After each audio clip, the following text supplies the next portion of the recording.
Don't wait till the battle's over.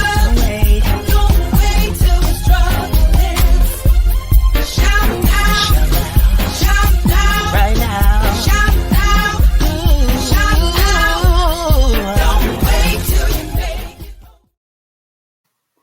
Hey everyone, and welcome to the PHILLIP Show. I'm going to grab my coffee so we can get started. Listen, so there is once again outrage in the national news surrounding Dave Chappelle and his statements about the LGBTQ plus community, specifically his words about transgendered people. Today on the show, we have a writer and an artist, Iden Crockett, joining us, whose article to the Yellow Springs News was just released. Now listen, let me give you my disclaimer. I am not here to cast judgment, to sides, any of that. I am here to help foster a space for open dialogue and understanding. And Iden is here to share her perspective on the special. And I appreciate it for being here. Join me in welcoming Iden Crockett. Iden, hi. Hi. How are you today? I am doing good. You know, the sun's out, the coffee's hot. Look, and you're here. So, I mean, I'm here. We're good. The day's over. We're good. So listen, I know that there are a lot of strong feelings surrounding the Dave Chappelle situation right now. And you wrote your article for the YS News.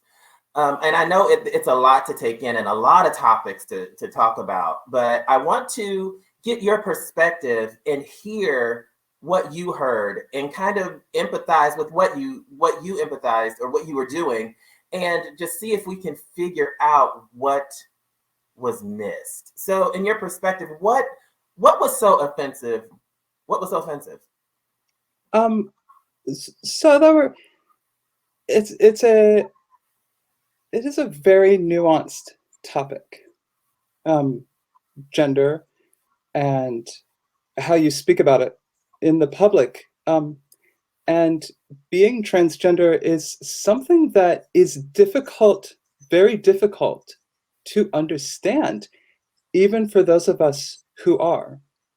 What I found to be offensive was that this special was presented obviously as comedy, but also as social commentary. And I felt like when it came to how transgender people were handled in it, that nuance was missing.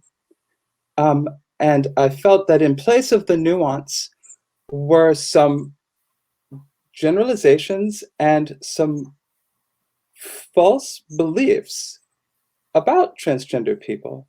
And I think that those beliefs are so false and so central to the misunderstandings that transgender people face that it felt dangerous to me. And I felt like I had to say something. Yeah, and you know, and a lot of people have said something, but you, as an emerging artist, and being from the same town where Dave Chappelle lives, I mean, you have an opportunity to be able to speak with a little bit more influence. You mentioned what was dangerous. What's happening now is there are two sides, right? There are two sides where people are like, I don't hear anything wrong. It's just over dramatic. I don't see what all the outrage is. He talks about everybody in his special. I heard the special myself, and he talked about white people clearly. He talked about Black people. Women were degraded and called the B word all throughout. So you not only likened it to being offensive, but you also said dangerous. Where was the danger? Because I don't think people are making the connection, and I want to make sure that I'm making the connection. So what about what he said was dangerous? Well, just first of all, to start, just because we've narrowed in on this band and this topic doesn't mean that all of it isn't problematic at some level, right? I think that, you know, yes, you're making jokes, but the way that you make jokes speaks to what you think is funny. And if you think that calling women all day long and joking about hitting them or all these things, if you think that's funny, then maybe there is something dangerous at its core. But when it comes to transgender people, the core problem from my perspective is that people do not view transgender women in particular as a real thing. They keep seeing us as men in disguise. And that is the problem when you talk about bathrooms, sports, anything. And the statements in this show, even though he said transgender women are women, he also preceded it by comparing being a trans woman to performing in blackface, which I heard that, and I'm a Dave Chappelle fan. I didn't want to be offended. I wanted to think, oh, everybody's blowing this up.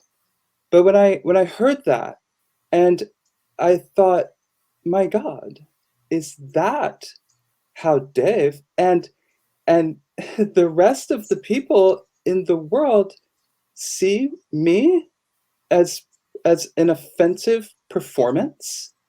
And I couldn't believe it, and it reinforces that belief that I'm in disguise and I'm here to do harm, and there are people out there that are ready for someone with influence to tell them it's okay to be mad at these people. It's okay to harm them because they're offensive and what they're doing is wrong.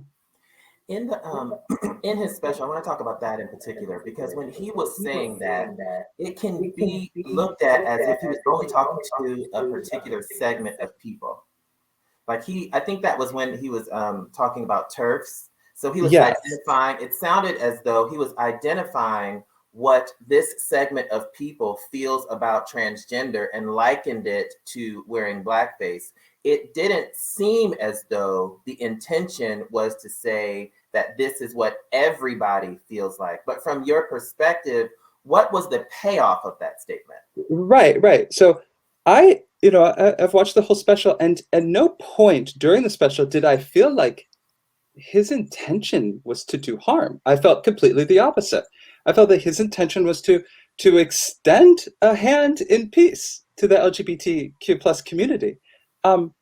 But when you're speaking to such a large audience, and the majority of them don't know about transgender people, and they don't know about TERFs, and you now are explaining it to them. Mm-hmm. It's a one-man show. You're the only voice there.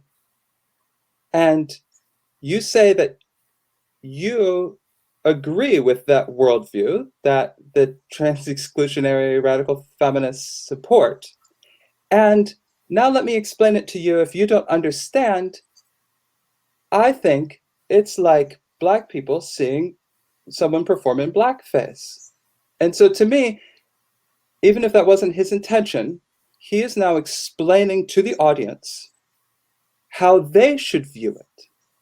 And using an example that is universally condemned as an egregiously offensive and degrading institution. And so it felt like it was, one, a comparison that was far, far off base and inaccurate, but two, unnecessarily inflammatory. And when you have a show that's just you talking, what other point of view is presented to these people who hadn't considered it one way or the other? So it's basically like you have the stage and you're the teacher and you're educating people whether they want to learn or not. And if they don't have another perspective, they're learning exactly what you're saying as being pretty much exactly. And Dave's audience, it is not all Black people, but he does speak to them as if they are. And using the example of blackface, that is a very emotionally loaded example to use when you're talking to Black people. Sure. And so he understands how hurtful it is to see a blackface performance. And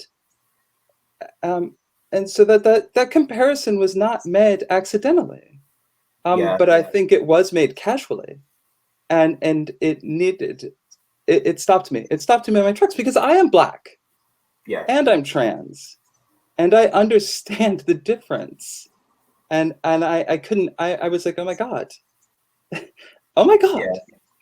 You mentioned and I pulled this quote from your article, which I thought was really profound, and not just to this topic, but just in general. You said, for one to understand a person who is different from them, one must first understand that they will never see the world in the same way that that person does. You will never know how it feels to be them because you will never be them. That is fact, and it is inexplicable. The only way to bridge this gap in understanding is to close your mouth and listen to what they tell you. So that's very deep. And from that perspective, so if the world is captive right now, the viewers are captive right now, and to be able to understand, what do we need to understand? What does the world need to understand? And we can sit and listen to what you tell us about the experience and how it may be hard now that people are watching you. Now they're making you visible. Now you're becoming, Okay. if you will, a spectacle in a way. What do we need to understand about that? There's a lot. I think but the fundamental thing to understand is that being trans is not pretending or performing. You are not a caricature of a man or a woman. You are your own person. And when you see a trans person, let's look at me. I used to be a very large, muscly bodybuilder type of a person. I still have very broad shoulders, I have a strong back, I have big arms. I don't pass, and I probably won't. And so when people see me and they see those features, they either don't know what to make of me, or they think, oh, what is this guy doing in these women's clothes? What I want people to understand is that I know that. I know how I look. And I know what you're thinking when you stare at me. And it's hard. It's hard to be yourself. It takes courage. It doesn't take malice. It takes courage. And so what I would like people to understand is that nobody chooses that road. It's one that maybe you can't understand, but that's okay. Just let them be them. Yeah. Right? Like just let trans people be trans. And you don't have to make jokes about them because they already hear those jokes in their heads, whether you say them out loud or not. And I don't need somebody on stage to tell me that I have an Adam's apple, or to tell me that I look like a man. I know. And I don't like it, but there's nothing I can do about it. I'm just doing my best. Do right? you think So- that do you think that David Chappelle, I think a lot of the things that he said in there were, when I was listening to it, it was almost, for the people who say something, he almost made it sound incredibly ridiculous. You know, it almost was, he was making fun of people who actually see people in stereotypes. This is one of my takeaways, you know, when he was talking Yes. about so many Yeah. different things, even when he's talking about himself, like, I'm homophobic, he was saying that to the people that call him that, almost like, it's so ridiculous that you say that. You know, he was talking Yes. about, because I'm the GOAT, I'm the greatest. It was like he's poking fun at people. I didn't say that. You said that. You know, Right. so when he is doing that, is there something, I want to know, is there something outside of the sensitivity that you feel because you walk and you are the life that he's speaking of? Is there something in what he is saying, the genuine parts of what he is saying, that people are missing? Is he actually telling people, you know, don't look for somebody, number one, to pass. This is just who they are and that's what they're going to do. Don't look for this because people keep saying this. He mentioned the restrooms. You know, it's like, you sound Right. ridiculous Yes. Is that something that he was trying, in your opinion, trying to convey the ridiculousness of these stereotypes? And if so, where did it land? Right. Well, I do. I 100% agree that he was trying to convey that, and that has been what he's tried to do with his entire career, in my opinion, is to look at stereotypes and talk about how they're ridiculous, but then also talk about how they subconsciously influence people who can affect these minorities who are stereotyped.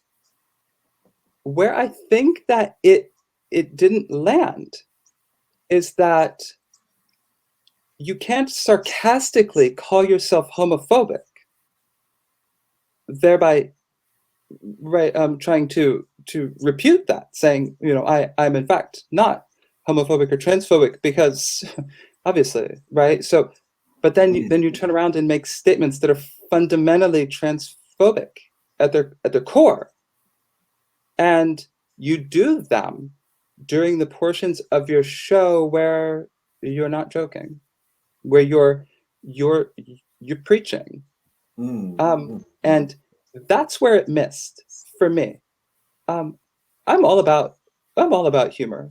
I'm all about jokes, and I'm all about people's right to say and do whatever they want to do. Right? I'm an artist myself, but you have a responsibility when you are presenting social commentary and you are influential to understand what you're talking about. And if you don't understand what the truth is, then you can't satirize it. And that's where I felt like it missed. Yeah. So in listening, his priority didn't seem to be, well, I can't really say what his priority was, but where you said it missed, I can understand that. What, in your perspective, did he get right? Oh, well, he got loads right. And I think that his biggest hit, if you will, and what I hope is a large takeaway from this, is that we do overreact, not just trans people, but everybody, and that overreaction is harmful. It's harmful. It's not. He cast it in light of the way that it's been harmful to him and made things difficult for him. He told the story about his friend and how it made things difficult for her and led to her suicide. And that was very touching. But it makes things difficult for all of us, because when every time someone makes a misstep, everyone piles on them, you become a third rail, you become a live wire. And if you're a minority, if you're a trans woman, people become afraid of you.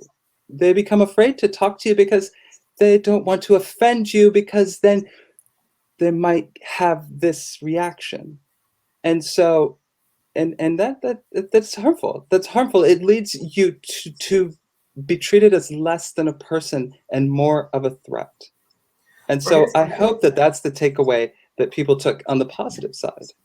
For his platform, one of the things that people applaud him for is the fact that he is, I guess, friends, or that he does have people in his circle that are LGBTQ plus, even the young lady that you were mentioning in here. So as somebody coming from his world and embracing people that are non-traditional, if you will, would that also be an example for people to follow, to say, well, if David Chappelle, with his influence and who he is, and with all the jokes that he's making, he is able to befriend or to be inclusive or to have this commentary of inclusivity, however it lands, does that motivate other people to say, hey, when I see somebody that is trans or whatever the topic is, then I can also include them? Do you think that perspective gets gets heard or is received?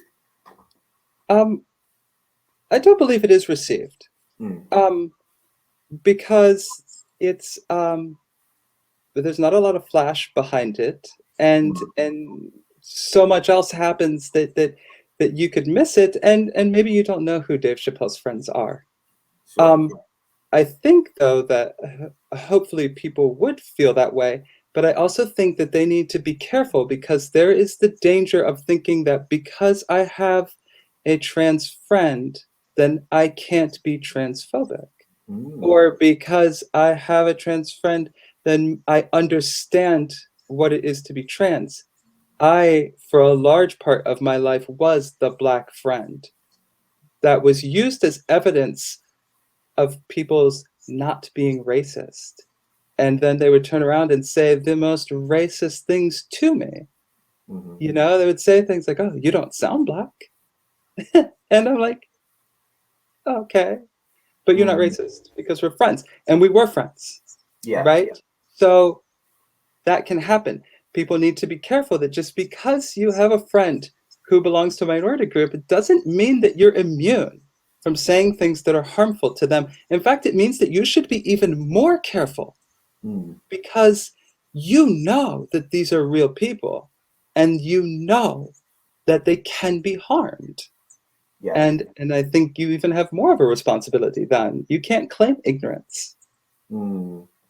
So with his comedy, because I'm sure he has a lot to think about, and he has for a long time. And a lot of people are put in the decision or in the position to have to decide, you know, how do I move forward? You know, we hear about cancel culture. We hear about all of these things, and people determining what they want in their space and what they are willing to allow in other people's spaces.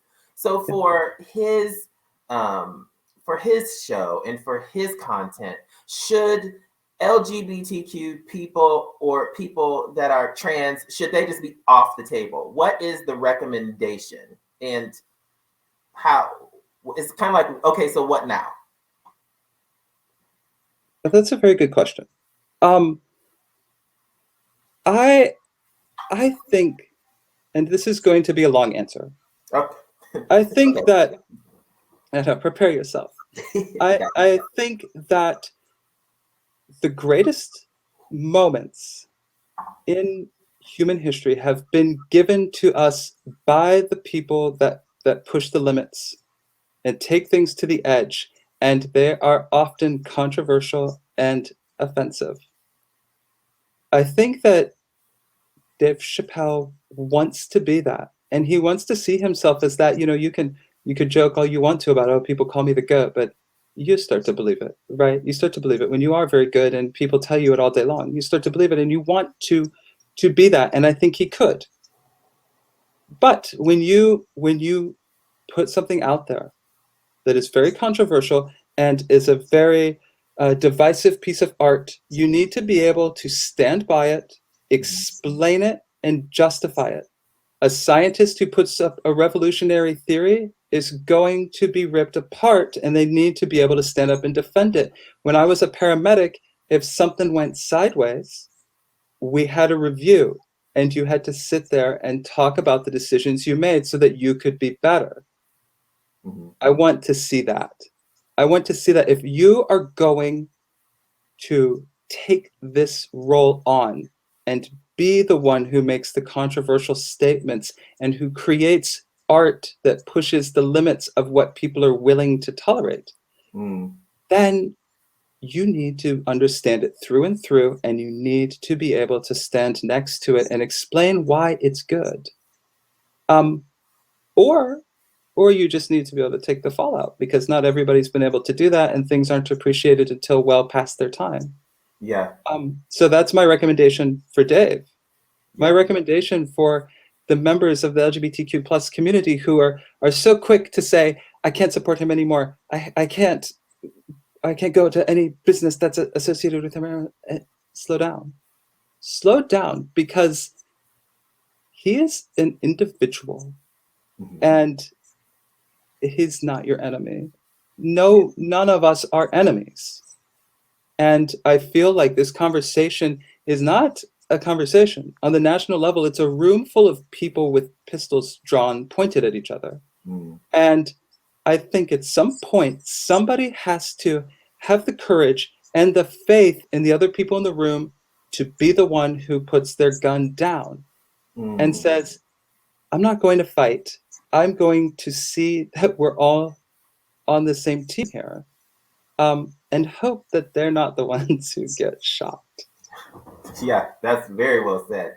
To the people, you know, from this and from others, a lot of people have been responding simply on headlines and simply on articles. But to the people who are going to watch The Closer and perhaps watch it again, based on your perspective, what would you like for them to watch it for? Through what lens should they view this piece? I think they should view it through their own eyes, but to really think about what is said. And I don't mean just Dave. I mean, that's our example, but we need to think about what is it that we really say when we make jokes. You know, I walked past a bumper sticker yesterday with my kids, and they thought it was very funny. It said, "My knife is sharper than your honor student." And I thought, well, okay, maybe at first glance, there's some joke there, but what are you really saying? I was like, are you saying that you're going to kill my child? Is that funny? And when you hear some of the jokes in Dave's show, when you hear him say that trans people are the equivalent of blackface performers, or that, you know, a woman is a bitch, what are you saying? And is it funny? Sometimes the answer is yes, sometimes the answer is no. But I think it is the responsibility of the audience to be thoughtful. Don't just clap your hands because the person next to you is. Yeah, think about it.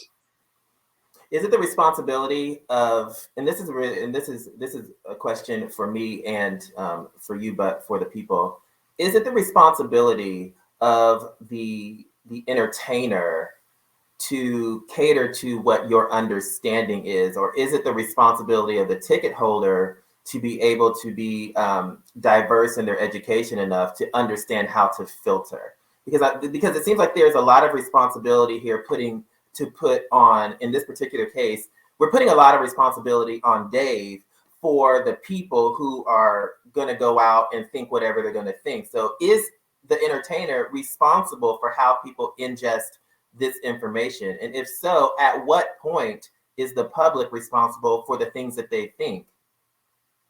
I think that it is the responsibility of the performer to know your audience. That's old wisdom, right? Know your audience. And know that maybe they don't understand the nuance the way you do, if you do. And so, yes, it becomes your job then to provide that. And a great artist can do that and still make great art. They will make better art because of it, because it's forcing them to think more thoroughly about what it is that they're doing and creating and putting out into the world and how it will affect people. And it's never too late to add to your performance, to add to your commentary, right? No single artwork stands alone. You have a whole body of work, and it's never too late to add that nuance. And if you look at it and feel like you're lacking, then to go find that for yourself and then communicate it. For the people who are transgender that are watching this, that may feel scared, kind of nervous, seen in places and ways that they didn't want to be seen, that they spent a lot of time trying to not be seen. Right. What is your message to them? Well, first of all, don't panic, right? Don't panic. Be yourself. And I would say that the proper counter to anything that you find to be ignorant or misleading about you and your life is to take a deep breath, find your courage, go be visible, speak your truth, and do it in a way that is welcoming. Don't penalize or respond aggressively, because that only makes people more afraid of you.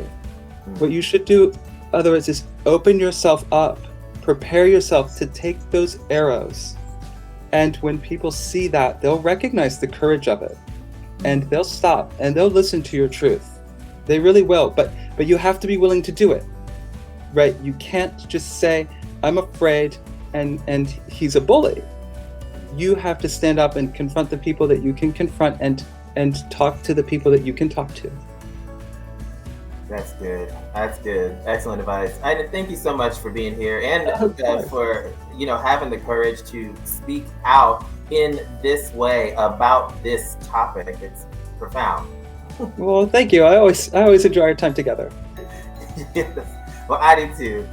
That was Iden Crockett. The information will be there. The takeaway here, as it was from the beginning, is to listen. And she said it so well in her article.